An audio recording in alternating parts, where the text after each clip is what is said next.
Hey everybody!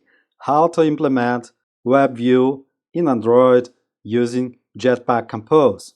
It's pretty simple, let's go. Let's create a new Jetpack Compose project, new project. Then choose Empty Compose Activity, rename the application, for example, WebView Compose, and finish. It's an initial code. We start our application, then we set a content, and we start a function greeting. Let's edit this function to open any website. Let's split the code, build and refresh our preview. Let's delete our text, hello Android, delete the text, and let's add the URL of our website.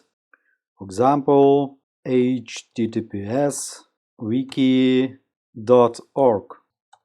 You can add any website you want.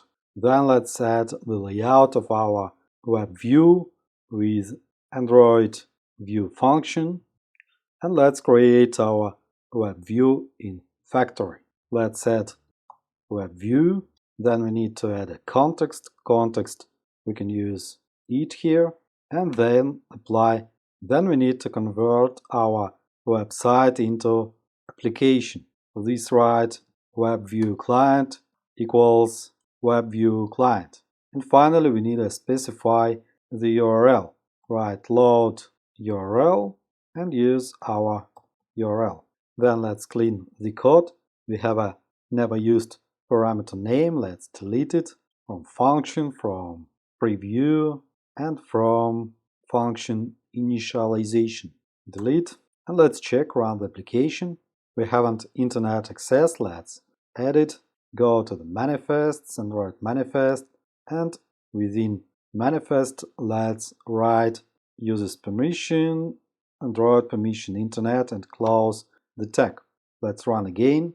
And we have a Wikipedia site wrapped in an application. We can search any articles, for example, Kotlin search, Kotlin programming language. We can follow any links. We can scroll page down. I hope this video was helpful. Thanks for the watching. Like, subscribe.